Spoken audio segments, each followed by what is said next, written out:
الحمد لله وحده والصلاة والسلام على من لا نبي بعده. أعوذ بالله من الشيطان الرجيم. بسم الله الرحمن الرحيم. إنا أعطيناك الكوثر فصل لربك وانحر إن شانئك هو الأبتر. آمنت بالله صدق الله مولانا العظيم وصدق رسوله النبي الأمي الكريم ونحن على ذلك لمن الشاهدين والشاكرين والحمد لله رب العالمين. محترم سامعین کرام، السلام علیکم ورحمۃ اللہ وبرکاتہ.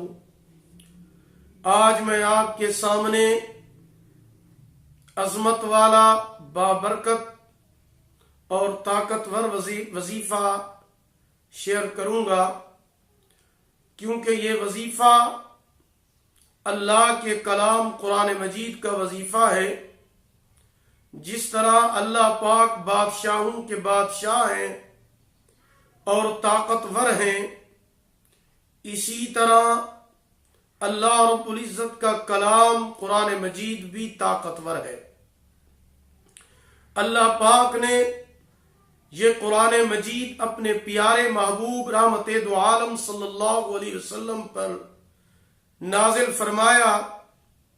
جس طرح میرے نبی کی ذات بے مثل اور بے مثال ہے، جس طرح میرے نبی کی ذات بے عیب، لا ریب اور با کمال ہے، اسی طرح میرے نبی کے اوپر نازل ہونے والی کتاب قرآن مجید بھی لا ریب ہے، بے مثل اور بے مثال ہے، لاجواب ہے اور با کمال ہے. جس طرح اللہ رب العزت نے میرے نبی کو بے عیب پیدا فرمایا ہے، اسی طرح اللہ پاک نے ان کے اوپر نازل ہونے والے قرآن مجید کو بھی بے عیب بنایا ہے. یہ قرآن علم ہے، میرا نبی عمل ہے. قرآن اجمال ہے، میرا نبی تفصیل ہے. قرآن متن ہے، میرا نبی تشریح ہے. قرآن ذکر ہے، میرا نبی مذکر ہے. قرآن واعظ ہے، میرا نبی واعظ ہے. قرآن ہدایت ہے، میرا نبی ہادی ہے. قرآن نور ہے، میرا نبی سراج منیر ہے. قرآن نور ہے، میرا نبی منور الانوار ہے. یہ قرآن رحمت ہے، میرا نبی رحمت للعالمین ہے. یہ قرآن چپ قرآن ہے اور میرا نبی بولتا قرآن ہے. تو قرآن مجید کی ہر آیت حکمت سے خالی نہیں ہے. ہر آیت کی اپنی طاقت ہے، اپنی حکمت ہے. ہر ایک کے اندر اللہ پاک نے ایک عظیم فائدہ رکھا ہوا ہے. تو سورت کوثر کے سینکڑوں وظائف ہیں اور ہر ایک وظیفہ دوسرے وظیفے سے بڑھ کر ہے. لیکن جو وظیفہ سورت کوثر کا آج میں آپ کے ساتھ شیئر کر رہا ہوں، اس کی کیا طاقت ہے، اس کی کتنی طاقت ہے، وہ آپ سوچ بھی نہیں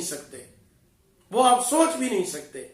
آپ کی سوچ سے بھی بڑھ کر اس وظیفے کی طاقت ہے. وہ وظیفہ کیا ہے؟ اگر آپ کا بڑے سے بڑا کام رکا ہوا ہے، بڑے سے بڑا کام، مشکل سے مشکل ترین کام رکا ہوا ہے، ایسا کام ہے کہ جس کا آپ کو یہ نظر آتا ہے کہ وہ کام، اس کام کا ہونا ناممکن ہے، ناممکن کام، خواہ وہ کام رزق کے متعلق ہے، کاروبار کے متعلق ہے، جاب کے متعلق ہو، اولاد کے متعلق ہو، یعنی کسی قسم کا مشکل سے مشکل ترین کام ہو، تو آپ کو گھبرانے کی ضرورت نہیں. آپ سورت کوثر کا یہ وظیفہ کریں. جو ترتیب میں آپ کو بتاؤں گا اس کو اچھے طریقے کے ساتھ ذہن نشین آپ کر لیں. اس کی شرط یہ ہے کہ آپ نے یہ وظیفہ مکمل یقین اور مکمل اعتماد کے ساتھ یہ وظیفہ کرنا ہے. اور دوسری شرط یہ ہے کہ اللہ کے حکم کو سر فہرست رکھنا ہے. یعنی سر فہرست رکھنے کا مطلب یہ ہے کہ آپ نے اپنی مرضی اور چاہت کو چھوڑ کر اللہ رب العزت کی مرضی اور چاہت کو کرنا ہے.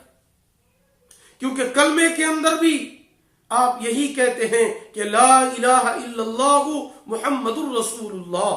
آپ یہ اقرار کرتے ہیں کلمہ پڑھنے کے بعد، یا اللہ یہ کلمہ میں نے پڑھ لیا ہے، آج کے بعد میں کوئی کام اپنی چاہت، اپنی خواہش، اپنی مرضی سے نہیں کروں گا، بلکہ میری چاہت، میری خواہش اور میری مرضی آپ کی چاہت اور آپ کی مرضی پر قربان ہے. یا اللہ میں آپ کی چاہت، آپ کی مرضی کے مطابق اپنی زندگی کو گزاروں گا.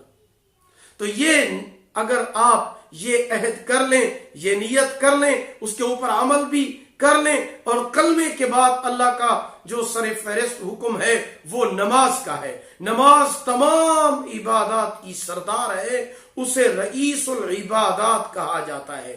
آپ 5 وقت خشوع خضوع کے ساتھ نماز کی پابندی کریں، تقوی والی زندگی گزاریں اور کلمے کے مطابق زندگی گزاریں. اس کے ساتھ ساتھ سورۃ الکوثر کا یہ وظیفہ بھی کریں. انشاءاللہ العزیز جب آپ ان باتوں پر عمل کریں گے، انشاءاللہ جب آپ اس وظیفے کو شروع کریں گے، وظیفہ ختم ہونے سے پہلے آپ کو کامیابی کے آثار نظر آنا شروع ہو جائیں گے. ابھی وظیفہ مکمل نہیں ہوا ہوگا، انشاءاللہ آپ کو کامیابی کے آثار نظر آنا شروع ہو جائیں گے.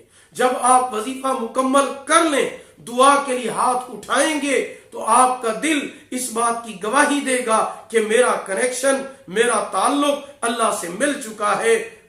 انشاءاللہ آپ دعا مانگیں گے، اللہ پاک آپ کا وہ مقصد جو ہے اس قرآن کریم کی برکت سے پورا فرمائیں گے، اور ضرور پورا فرمائیں گے.